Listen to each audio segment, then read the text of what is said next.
So let's begin. This is John Freeman. I'm the Executive Director of the Great Lakes Renewable Energy Association. I want to welcome everybody to our Ann Arbor solar story. We have a presentation every Thursday night about renewable energy and about the experiences different people have had in installing them. And the purpose of these solar stories is to share their experience with other people so that others can learn, and people who may not have solar can also learn in advance of hopefully installing solar themselves. Our special guest this evening is Mary Jean Robb. She is the owner of— I'm reading up on Swiss chart. She is the owner of a classic Ann Arbor business called Washtenaw Dairy, and we're very pleased to have her. Before I turn it over to her, I do want to acknowledge our sponsors for tonight. Our first sponsor is the Michigan Department of Environment, Great Lakes and Energy, otherwise known as EGLE. We're also sponsored by Homeland Solar, by McNaughton and McKay, Harvest Solar, and Iron Ridge Racking. And so I'm very pleased to have Mary Jean Robb. Our format this evening is that she's going to give a presentation for however long she wants to, 15, 20, 25 minutes or so. We may hear from Mr. Larry Kerber from Homeland Solar as well. And then we're going to open it up, as always, for questions from everybody who is signed on. And this recording is this program is being recorded. So please, while you're not asking questions, please mute yourself. So with that introduction, I want to welcome everybody to Mary Jean Robb and turn it over to her. Thank you very much, John. I really appreciate the introduction. And while we've known that we were on this agenda since February, I'm still a little nervous about presenting tonight this information because it's such an important story. And I want to do a very good job for all of our people that were involved in our project and all of the folks that work at Washtenaw Dairy and represent our community here. So thank you very much for asking us. Larry Kerber is here. He's going to be flipping doing the PowerPoint presentation, moving it ahead. And Larry works for Homeland Solar. He will be doing part of the presentation a little bit later when we get into some of the results, which have been very, very positive. I mean, this is a really, really good story that we've got here. So no further ado, let's get the first slide up, Larry. John, can you let me share?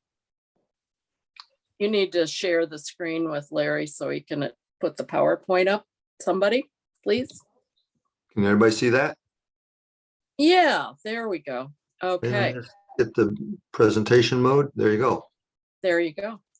All right. Well, thank you so much. So our very first slide, I mean, this really exemplifies what Washtenaw Dairy is all about. So here is our building. It's on the corner of South Ashley and West Madison. It's a block off from Main Street approaching the downtown of Ann Arbor. And this building was built in 1910, I believe, and it was originally built as I think they made pharmaceuticals here. A little bit later on, it became a car dealership and a repair shop. And then in 1934, it became the Washtenaw Dairy, Washtenaw Milk and Ice Cream, and the business that it is now today. So that was 1934. But this is the corner view of the building. And what's, I think, really special about this is that we got special permission to use this slide by Michael Samuelson. So if any of you are familiar with Michael, he is a photographer, a writer, a creative person. He's done a lot of consulting and work in the medical field, and grew up and was raised here in Ann Arbor. He just recently is working on a book about iconic businesses in Ann Arbor, and he's chosen the Washtenaw Dairy to be his cover.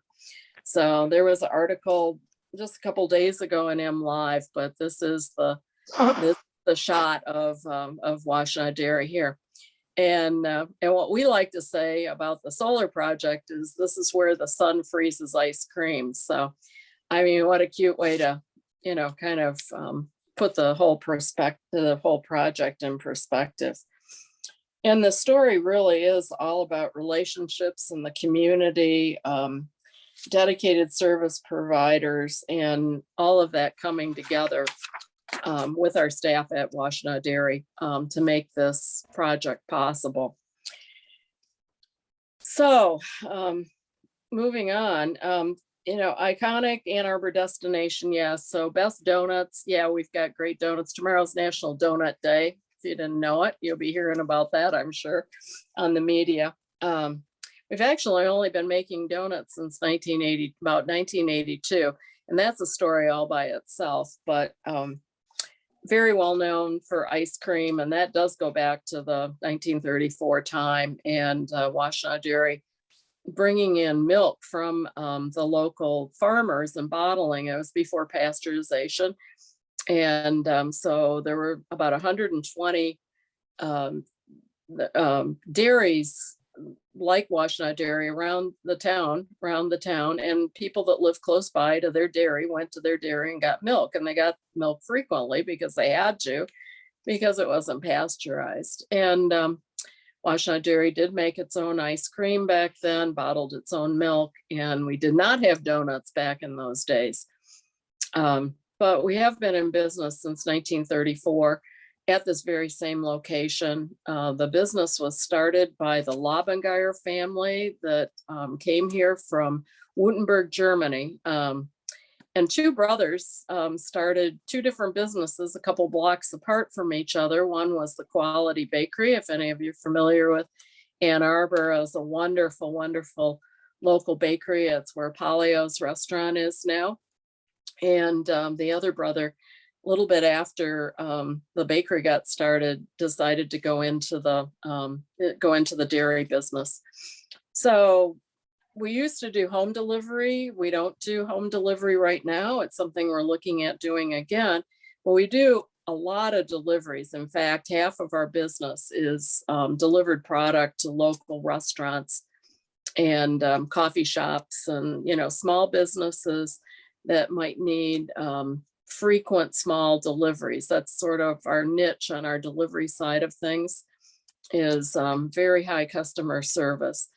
I thought we were going to be closed on Monday as far as making deliveries, certainly not the retail part of the business, but on Memorial Day, I thought we were, but boy, Todd, our retail manager, was very, very busy making deliveries all day on Monday. And that's what our business is all about, is high level of customer service to our customers. Those restaurants go from, new trendy restaurants like Frida's on Washington Street to the Metzger's restaurant that's also celebrating 90 years or so in business, the Metzger's German restaurant. So, and a lot of other restaurants.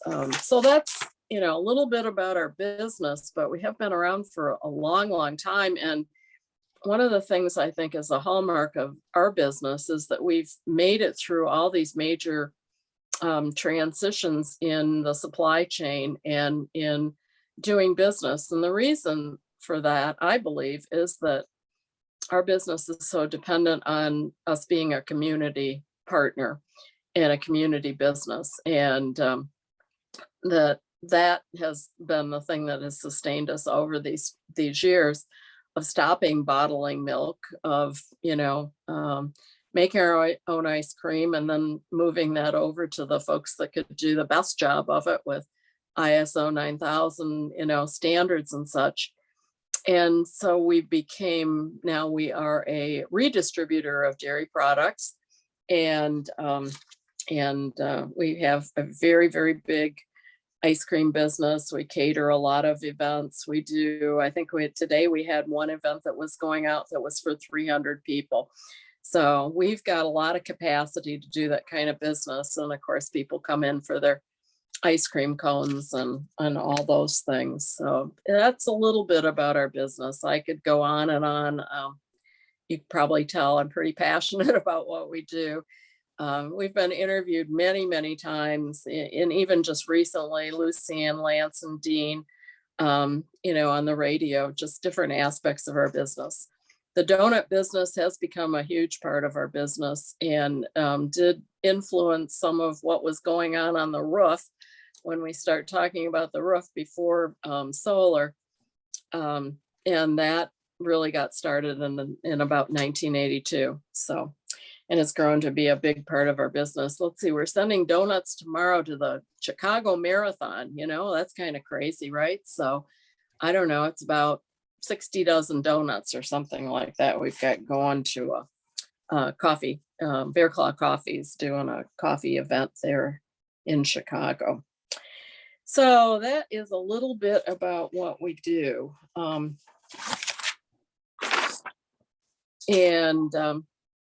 The overview for this presentation today really has to do with what the situation, our challenges, the project from start to finish, which spans about 3 years, the solar proposal, and then the results and the savings. And as I said, it's just all a very, very positive story all the way around. What we're not talking about or not focusing on today is the financial payback having to do with the savings. I mean, we will share in great detail what the cost of the project was and also what the savings have been in this first year. But how that affects our balance sheet or our profitability, that all changes from time to time, depending on what the tax regulations are and such. So we're not focusing on that. There are other areas. When we look at the savings, there are some other reasons that we've saved the amount of money that we have, besides moving just to solar. So we'll get into a little bit of that, but we're not going to get into that in a great amount of detail. But we have replaced our HVAC systems largely with mini splits. So the journey really started, well, I guess I would say maybe even just a bullet point before the journey there. Washtenaw Dairy, kind of a long story of how I got involved, but basically it had to do with my uncle, my bachelor uncle, who worked in this business since he was 14 years old and remembers being out sweeping. That would have been snow on Pearl Harbor Day back there in, December of 41. So he was involved in the business all that time, only left for a short period of time when he went into the Army. And then a very good friend of his, Jim Smith II, who was also working at the dairy. And then later, his Jim Smith II's son, Jim Smith III, was also very, very, very important and active in the business. And unfortunately, he passed away in 2016 at the age of 63. Pretty young, cancer story there. But so I got involved to help my uncle. And in 2018, I bought the building. So for all these years, up until 2018, the business was operating, and the Lobenguyers, who were the original folks, continued to own the building, but they sold the business to my uncle, Doug Robb and Jim Smith II in the 70s. And so the building continued on as the Lobenguyers building with the lease, the business lease. So that was really pretty important, because in 2018, I was able to buy the building from the Lobenguyer family. And when I purchased the building, Kathy's been with us with the organization for 15, 20 years, long time. She's got a lot of history, and she's just been, key and instrumental in helping figure out what we should be doing and when. But as we're looking at buying the building, we knew right from the get-go that we had a flat roof up there, hey, let's get solar. I mean, we really didn't know a lot about it at the time, but it, just seemed to, based on what we did know, it just seemed to make sense. So bought the building in 2018. And then in the late summer of 2019 is when the Ann Arbor 2030 district meeting happened. And, you know, some of these organizations that have started up within the city of Ann Arbor having to do with solar and renewable energy, sustainability and such really, you know, got started.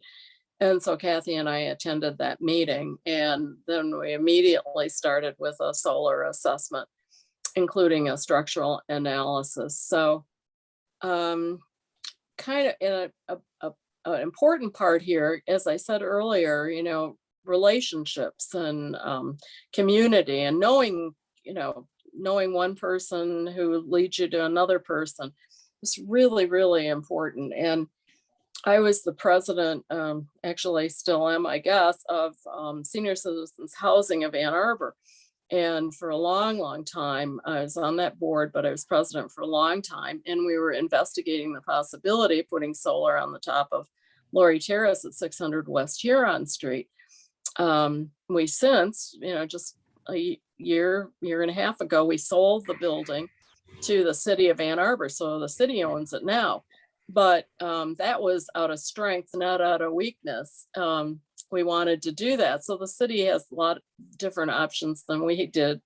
But when we did own it, we talked to Dave Friedrichs from Homeland Solar about the possibility of putting solar up there. So that's how I got to know Dave. And so when Kathy and I decided and we wanted to investigate solar, I knew that I wanted to use Homeland Solar. I already knew that. That was a given, and contacted Dave. And so the whole project, you know, got started.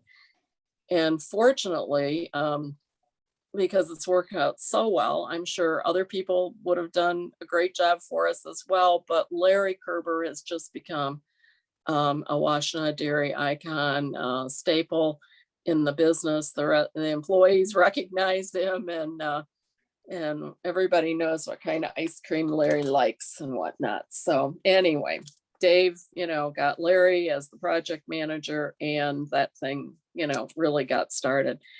We had a lot of work to do. I mean, I knew we had a lot of work to do, but I really didn't know just the level of work that we needed to have done. You know, we set a budget of $180,000. It was sort of, you know, I don't know where exactly I came up with that number now. You know, if you ask me, I'm not quite sure, but it ended up to be a really good number. You know, I've done roof projects before in other businesses and other nonprofits that I've worked in and such. So I had, you know, some idea what the roof part was going to cost, and I had an idea what the solar was going to be, but I, you know, didn't know what all the other ancillary pieces were going to be. But, you know, we certainly soon found out, and we had to get just a lot of bids, and Kathy and I had to work through a lot of different proposals to figure out, you know, exactly who we wanted to use and how we wanted to do it. And thank God we had Larry with us to, you know, brainstorm and try and figure out what would be the best, you know, what would be the best approach. So, you know, so we did that, and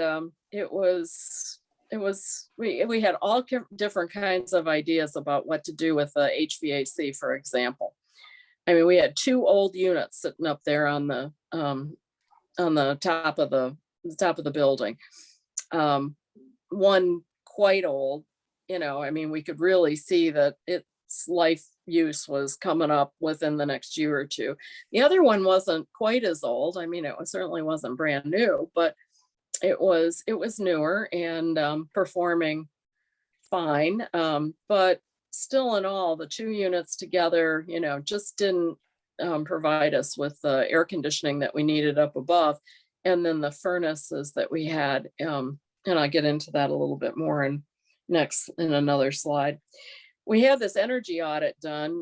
Jan and company came out and did an energy audit. We still have that. There are things that we, you know, as they come about, that we will do inside the building, having to do with freezers and the refrigeration. We have a lot of freezer and refrigeration. I mean, this building is not a big building, but the amount of capacity that we have in it is pretty remarkable. At the same time, that also means, big energy draws.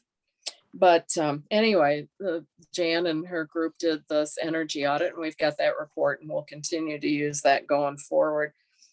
But in the late fall of 2020, we got the roof done, and we used RCI as our roofing contractor, and just a lot of benefits came about during that. And I think I'm going to get into that a little bit more in another slide. But just to give you an idea of how the calendar worked, it was January, February of 2021 when the solar was complete and operational. So our statistics really start in March of 2021, as we're looking at before and after and such. And of course, you all know what time we're in, the pandemic and all that, great stuff. So again, we had this large load on the roof. We've got some pictures coming up, relatively small roof. The roof, has a 3% grade. So a little bit of a slant, but pretty much flat and large. And over time, through all these different iterations of, manufacturing and changing the use of the building and such, the rooftop, there are skylights up there. They were covered, there's sandpipes, there's furnace vents, these AC units that I talked about before. There's a satellite dish up there, which became kind of a nemesis here. And that was that is owned by the state of Michigan, because that's how we get that is how we get our lottery connection to the internet and such. Kind of side note. I mean, we started selling lottery tickets. I think we're number 9 on the list of licenses that were given out by the state. So we're like really, really early on in that. Yeah, it's kind of funny. But anyway, the satellite dish was up there on the roof, and now it's on the side of the building. That became kind of a big deal. And probably one of the bigger deals was our whole high leg delta service that we had, the 240 volt 3-phase. So, that's pretty old kind of service going on there in this building, but that's what we have and what we continue to have. And we had to figure out how we could make things within that, within that configuration.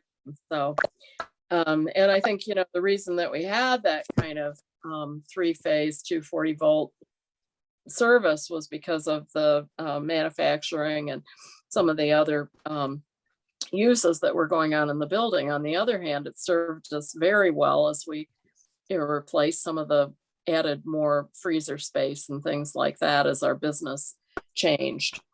So we definitely needed a new roof. I mean, I don't even know back in the history if there was ever a new roof. I don't know. I know that there was a lot of work done on the roof, but I don't know if it was ever replaced. I don't think it was. Honestly, I don't think it was ever replaced. I think things were added up there. I don't know. Somebody, excuse me, but somebody needs to mute themselves. Okay. All right. So, the roof replacement was required. I mean, there was just no way that we could go about what we needed to do with what was going on our roof. And so the proposal from Homeland Solar was the 96 panels, the 420 watt, configuration, and Solar Edge 33 kilowatt phase inverter, and the ballasting, the racking that we now have. So that was part of the proposal. Okay. So here we got this 100-year-old building. We need a new roof. The roof did not have any insulation before it was put up there. I guess organically it sort of got some insulation because there were things put on there to try and plug holes and such as things, happened. I heard that there was chicken wire up there and there was some cement up there at different places. But, as they had added and removed and changed things over these 100 years, things happened to that roof. And so everybody did the best job that they possibly could. And, so these are the things that we needed to do, unblocking the vents to the open outdoors and unused roof, the satellite that I already talked about. These air conditioning units needed to come down. We still have some work inside to do because now we have one gas furnace that we didn't turn on all year, which would keep the cash office where Kathy works warm. But just to keep a small office warm, she didn't turn it on very often. So we still have some more work to do inside because that furnace is still there. We actually have 3 furnaces in the building. Continue to use 2 of those out of the 3, but the one as I said, we didn't turn on. And I tell you, that for the staff, what a great improvement, because last summer was so pleasant with these mini splits to have, the air conditioning. We've got 3 pieces that, are up in the ceiling. And so there's a good distribution of air conditioning coming in and heat when we need it. And it really is made coming into the dairy to sit and enjoy your coffee or your donut or read the newspaper or do the New York Times crossword puzzle or whatever you're doing. It really has made it very comfortable. So that has definitely been another improvement, just, all positives all the way along. So, we still have a large electrical load. We've got freezers and we've got walk-in refrigerators and we've got stand-up refrigerators. And so we have a lot of things, going on in a big load. But this picture that you see here is of the rooftop before we got started. And you see where it says giant tree. So yes, giant tree. It's in the neighbor's backyard. And it was, as Larry was doing the calculations on what the projected savings might be, that tree caused us quite a bit of problem in terms of the amount of shadow that it was casting on the roof and where we would be putting the solar panels. But on June 10th of, oh gosh, what year did I say that was? 20? Was it 20? I know I wrote myself a note. We had a big storm, big windstorm came through. We lost power. It was about 7 or 8 o'clock at night. And it took down a big piece of that roof, or a big, not roof, but took down a big piece of the tree. And so, the tree's still there, but that part of the tree, is now gone. So I guess if something had to come down off that tree, we're glad that it was that part. But it did fall on the roof and it did drag down the DTE lines, and it put the whole neighborhood out of power for a while. So, and then the other picture that you see over on the right, before we just moved down, it showed you the parapet and the tiles that go around the outside of the building. So that's just, some detail. We're in a historic district. We can't change the outside of our building. Those tiles had to stay, but they had to come off and then go back on as the new roof was being installed. So yes, complications. The pandemic. Yes, the pandemic. Can you imagine? And then, the Old West Side Historic District, getting permission from them to do any work, change this rooftop and such, and the whole project, just the roofing and the HVAC and the solar, and trying to get it all done without closing, which we were able to do. We just did not want to close. And, maybe we were out of power for a couple hours, but that was it. And then the next picture that you see over there is the configuration of the cobbled together electrical panels that we had in our back room. So yeah, there you go. So the next slide, I know I already talked about the neighbor's tree, and there's just a lot of questions, a lot of concerns, a lot of things that we had to deal with as we're putting this project together to make sure that we got the best possible result. And, we did have the part of the tree come down, and yeah, like who knew that winds can take down trees and power lines. I guess that's kind of almost all the time. But that's what happened. In the next picture, on the next slide, you're going to see is how the roof looks today. If you want to advance one, Larry, that's how it looks today. Yay. Isn't that great? Looks super duper. So much, cleaner up there. And, once we got that solar power installed with our new roof, I mean, we had to put on the R30 insulation, which was required by the city, which was great. And so that has helped us in a lot of ways too. And, our high efficiency heat pumps, the mini splits that replace the air conditioning units, the gas furnace being retired, almost being retired. And, the storefront just being much more comfortable and all of that, just total, positive players. And I think I just want to go over maybe the next slide, and I'm going to turn it over to Larry. So I do want to give kudos to our project participants here. Certainly the city of Ann Arbor, Jan and her folks, and the Great Lakes Solar or the Great Lakes Energy, the Eagle folks, yes, right? And thank you. Bank of Ann Arbor is our bank. Mark Bailey, a commercial loan person, helped us figure out how we could make this work financially for us. Getting started in 2019 and getting a lot of the project done in 2020 and completing it in 2021.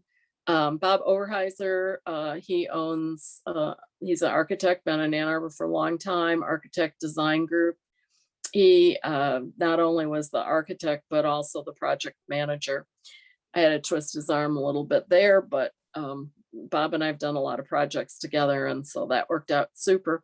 We ended up using Robertson Morrison. They're the ones that suggested the mini splits for the HVAC. We had a number of other HVAC proposals and different solutions for how to replace the air conditioners on the top and how to make that all work. But we ended up selecting Robertson Morrison and Dave Bradford being the primary person there. Great. And then RCI Roofing Contractor. We found out about them. Larry actually introduced us because Home and Garden up the street had used the RCI as a roofing contractor, and they also obviously have a very old building, and it just seemed to make sense. We had a number of different proposals from several different roofing contractors, but we settled on RCI, and we're very, very thankful that we did, and the results that we had. And then of course the Homeland Solar folks, Dave Friedrichs and Larry and several other, Mark is working on the electric side of things, and different people in the office coordinating things. I mean, it takes a village, right, to get a project like this done. And certainly the Washtenaw Dairy staff that was ready to roll with the things that were being required and requested. And there were just a lot of things that needed to be considered and taken into account as we're making decisions. We're fortunate that we own the house across the street at 115 West Madison, in the parking lot that's adjacent to the 618 North Main new apartment building on the corner. But parking lot is ours, we own that. And so that was a staging area for some of the equipment and such. We ended up also during this project buying the house next door at 606 South Ashley. And so that also, the backyard of that became a staging area for some of the rolled roofing that we needed to store. So, we had a lot of things going for us, but we had to be very creative about how we got it all pulled together, to have the positive outcome that we did. And so again, our budget was 180,000, of which roughly half of that was the solar and the other half was the roof, and then the mini splits, and then other expenses such as architect and building permits and project managers and things like that. But that's how that rolled out, and we pretty much stayed within our total budget, and we've been very pleased with that outcome. So I'm going to turn it over to Larry. He's going to talk about costs and savings, or the savings more than the costs. And then I'll come back and field any questions that you might have. Larry. Thanks, Mary Jean. So trying to understand exactly how much we saved from each of these changes is somewhat difficult, because you have a combination of energy efficiency, which everybody knows you get a good return from. Most of that was in putting the R30 insulation, which was required by the city, into the roof, but there was also a lot of sealing up of the envelope to make sure that energy wasn't needlessly wasted. At the beginning of the project, there were literally vent pipes that were open to the outdoors, where the air that's heated could literally just flow out. So most of those were eliminated when the roof was replaced. And then we had the electrification, which was replacing these old or older AC units, and basically not using one of the natural gas furnaces to the same extent it had been used in the past. So we kind of thought that one of the things that would happen would be we'd be using more energy, because we're replacing a lot of the heat provided by natural gas. Solar power, of course, that's what Homeland Solar does, and we knew that we could offset some of the existing and new loads with solar on the rooftop. Now, one of the things you need to understand when you have the flat roof type of environment in many businesses, the loads are very, very large. And in the case of the Washtenaw Dairy, there's a lot of freezer and refrigerator equipment. So there really is not really practical to offset all of the load. You can only offset as much as the roof space will allow. So each of these provides savings and benefits. It's hard to know which ones provided the most, with the possible exception of the solar, which is pretty easy to determine. So solar basically is replacing energy that would otherwise be purchased from DTE. And so once the solar was in place, which is in, go back, which way did I go? Okay. Which was about February of 20, I always get this confused, 2021, February of 2021. That's right, over a little bit over a year ago.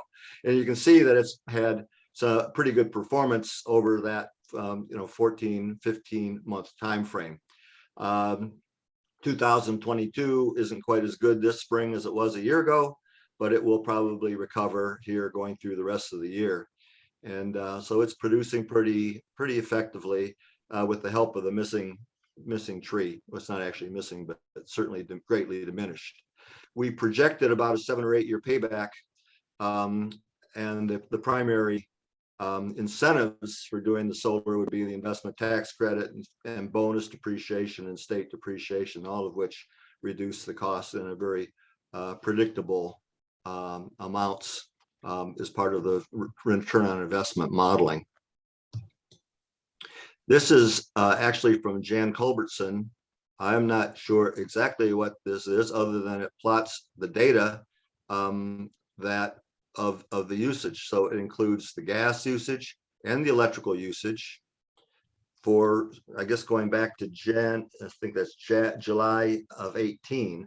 And then it shows what happened in January or February when solar kicked in, and you can see the combination of the reduced numbers here, which were the reduction of the swapping over to the mini splits from the air conditioning system, and also how it impacted the use of natural gas.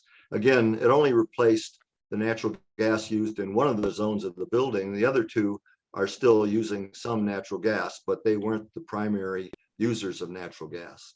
So you can see there's considerable savings of greenhouse gases available as a result of this particular project. Probably the easier thing for me to explain would be where the dollar savings come from. So we didn't really have direct measurement of current in different circuits within the dairy. But what we did have is 3 years worth of bills for gas and 3 years of usage for electric as well. So what I did is I took to kind of even out the seasonal variation or annual variation. I took 3 years of gas usage, added them together and averaged them, and it did the same for electric usage, 3 years and averaged it. And then we tracked that for after the project was in place for the full 12 months to see what that next year would be with the greater insulation, the heat pumps, and well as the solar system. So one of the first things, which was not too surprising, is that the gas usage was about 42% of what it was before the project. In other words, over 50% reduction in the actual amount of natural gas that was being used. Calculating its value, that reduction at the rate of at the cost for natural gas, gave us a savings of almost $3,000 just from that. And again, that is very specific to not using that gas furnace in the front of the building and replacing that with electricity driving a mini split. On the electric usage side, I expected this number could possibly go up. The 3-year average was over 208,000 kilowatt hours. Again, why is it so large? Well, you got a lot of refrigeration equipment. You got a lot of freezers. You got walk-in freezers and walk-in refrigerators, plus a lot of units in the front of the store, with pop and ice cream and various other things that are common. When you've been there, you'll see.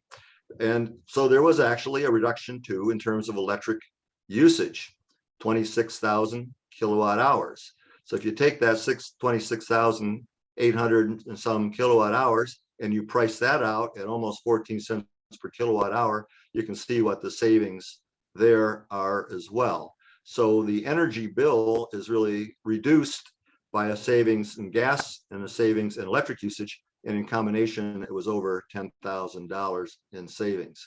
The electricity being saved from generating solar was about 37,000 kilowatt hours, and pricing that and looking at that as an offset of the total, which is 181,000, you can see that it's about 20% of the electric usage is from the solar system on the roof, 40 kilowatt system on the roof.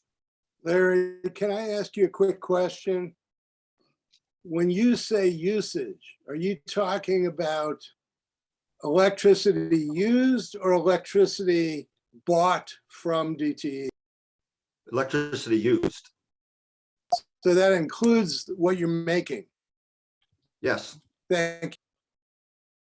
Yeah, there's really, this is really comparing the usage. In other words, the value of solar doesn't necessarily, it comes from how much you produce, but the actual building usage is also important because basically you've got the impact of having the better capsule, encapsulating the building better and the insulation and so forth.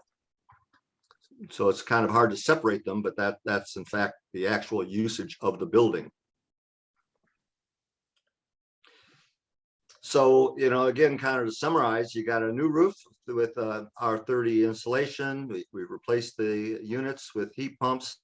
One of the things too, not only were the heat pumps more efficient, but you don't lose a lot of energy. The old system was air conditioning, and they had ductwork in the ceiling, and the ductwork was very leaky. So a lot of the cold air during air conditioning season was actually entering into the attic and not really seeing any benefit to the people in the restaurant. So overall, there's a much higher quality of the heating and more evenly distributed heat.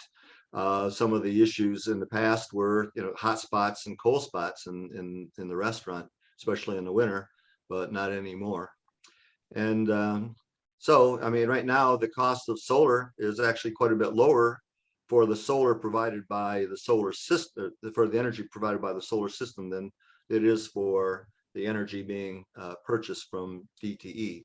But it's not uncommon to not be able to get to 100% offset just because the loads in the building are so large.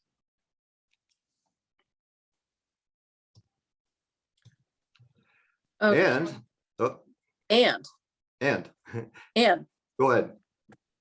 And so, yes, so I mentioned that we owned, during this whole project, we purchased the building, the house next door at 606 and 606 South Ashley. And we decided that we would add solar there. We did a proposal, or we looked at a proposal to add solar over at 115 West Madison, but the roof is not configured well enough to provide enough benefit to do it at this point in time. But we went ahead with this project as well with Homeland Solar, and of course we had to, worked with the historic district again on this and getting permitting through the city, and quite elaborate. We also had to get a new roof on there. It was just time to get a new roof on there, and we did that before we added the solar. And so we put that up there after we finished the actual dairy project, and Homeland Solar, of course, did that as well. And it's worked out quite well at this point. And we're really pleased that we've done it. So how about if we open it up for questions, because we only have about a little less than 15 minutes. Yep, sounds good. Thank you, John. So Larry, There maybe you could take there this, take the proposal off, and then we could just, if you have a question, either just raise your hand or speak your mind. And we did have a question in the chat about asbestos, and we didn't run into that. Of course, we tested for it all along in the project. Before that, we had tested our flooring in the dairy when we had to have some repairs done, and there was no asbestos in there. And I was pretty sure that everything was so archaic that there was not going to be asbestos come into play. And there wasn't, but that question was in the chat. Thank you.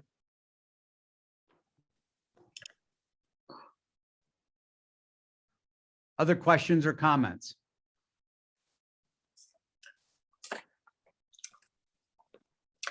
There was a question just now in the chat. And we have Kate Miller too. Why don't Kate go ahead and ask your question? It's not a question, really. I'm just so thrilled that you were courageous enough to do this. First of all, in the historic district, but then I don't know, I think the results with no leaky pipes or anything, and just I think it's a great example for the rest of us. Thank you. Thank you. Harvey, go ahead. Two questions. One is, could you remove that big Washtenaw Dairy questions thing so we can see each other? And the other question is,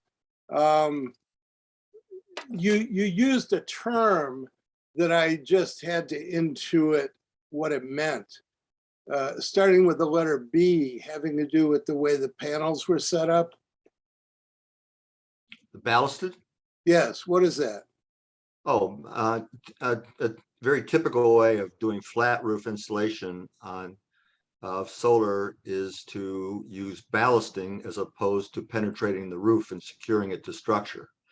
In other words, what they do is they put down concrete blocks and use the weight to hold the racking in place. And that's called ballasted solar racking. Okay, so the units, the units are built on racks, and the racks, instead of being screwed into the roof, are held in place by block. Exactly correct. I get it. It's like ballast. Now Yeah, I understand. ballast. Yep. Okay, and are they angled? Yes. Because it's a flat roof? The typical angle in a ballasted system is about 10 degrees. So yes, you do get a benefit from having a higher pitch than being flat. And 5 degrees, 10 degrees is pretty much an accepted level, because you've got it pitched at 10 degrees, then you're going to have some inner row shading. So you have to separate the rows. The more you separate the rows, the less capacity you can get on the area of the roof.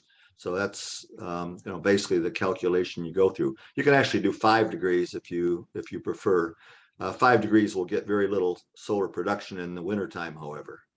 Right. So it's interesting when you mention that, because I had the same company do mine, and I don't remember the number, but I think they said the ideal, like for instance, on the house adjacent to your business, the ideal, I think it had something to do with the latitude number relative to the pitch of the roof. Can you Correct. talk about that a little bit? Yeah, I mean, generally the rule of thumb is it's the latitude that you're at less 12 degrees. So Okay, if thank you're you. at 42 degrees, you take away 12 and you end up with 30. So if you have the ability to control the tilt of your roof, which you don't really, then that 30-degree roof would be perfect. So when you do ground mount, for example, you use 30-degree pitch because that's the best all season angle for getting maximum production at this latitude. Right, On a flat roof, if you did 30-degree pitch, that would cause problems. Number one is it's going to require a lot more fastening to the roof because you're going to get a lot more wind load, and you're going to require a lot more inner row spacing. So you actually end up with less capacity, not more. right. That's really interesting to me. Thank you. Mhm.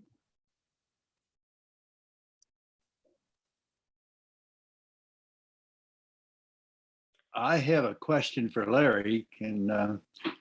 My name's Dennis Willerman. Larry, I saw someplace on one of the slides, it said that you had a 7 or 8 year payback.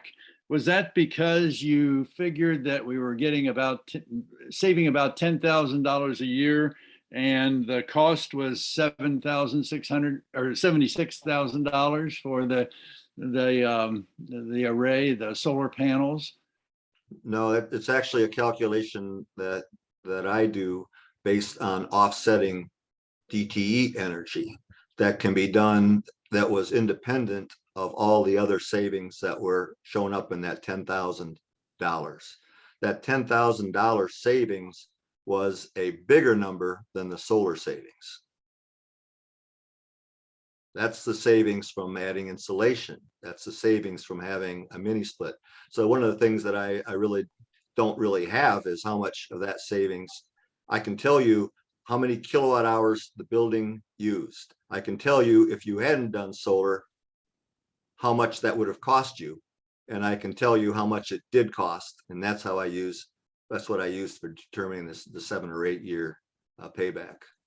I see. It's a lot more complicated than I thought. Oh yeah, it's not terribly complicated, but it's yep. Larry, there was a question in the chat asking what the degree of pitch was on the roof on the 606. Do you know or remember? 45 degrees. 45. Thank you. Yeah, it's a very steep roof. You cannot Yep. walk on a 45-degree roof. You have to use safety equipment Yep. to do that. There's also a question from Jens where he's asking, I take it your demand is high enough that you're not selling any extra electricity back to DTE. Well, let me do. Yes, I mean at the dairy building, absolutely, totally. I mean, we would need a building, 3 times that big, or roof 3 times that size, or something new to generate that much. Absolutely. I mean, we're talking about 30% of our usage. But the house next door, we are producing in some months extra, and it goes back to DTE. So yeah, we've been able to do that. So that's really very encouraging. I mean, we're really happy about that. And we're certainly very pleased with what we're being able to do, and, environmental improvement with what we've done there at the dairy, even though we continue to still need more.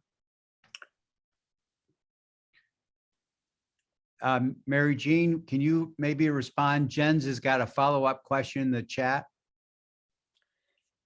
You see it? Are you doing some smart optimization on the freezer settings do you see it? Yeah, I don't right this second, but yeah, I saw it a second ago. we are, and we're starting to do that. Kind of had to get through this, what we've, been going through and with the pandemic and all this and that. But yes, we have a very comprehensive report, and we're very aware of other ways that we can, save some money with our compressors and such that we're using. We have I can't tell you how many exactly square feet, maybe Larry knows, but we have 2 very large freezers. We go through a lot of product. And then we have 2 other walk-in refrigerators besides the standalone units. So there is other opportunity for us to invest and make some changes in the way that those compressors operate. Yes, we will be. We haven't completely yet. We're not there totally yet.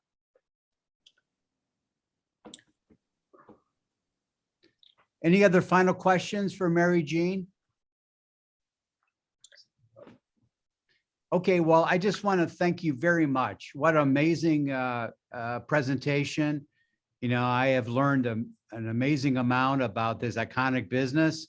Next time I'm in Ann Arbor, I don't know what is going to be more of a lure for me, the ice cream or the donuts. So I'm looking forward to both.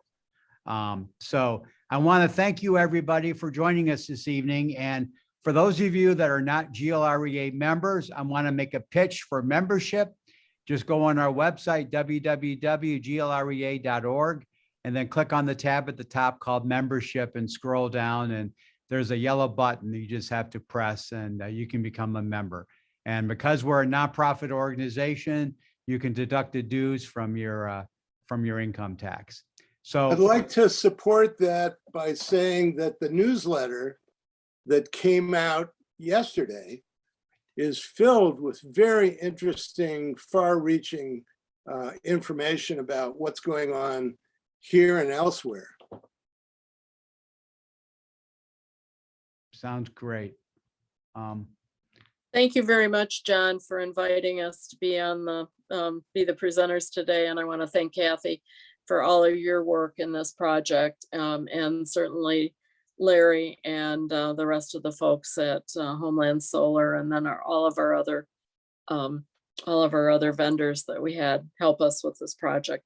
Thank you very much. Can we get a count for how many people are going to celebrate Donut Day tomorrow by going to the Washtenaw Dairy? I'm in. Yeah, we're featuring tomorrow mini apple fritters, so for 50 cents. So that's what we're featuring tomorrow. Everybody's doing National Donut Day, but for us, every day is National Donut Day. So with that, I will say Thank you very much. thank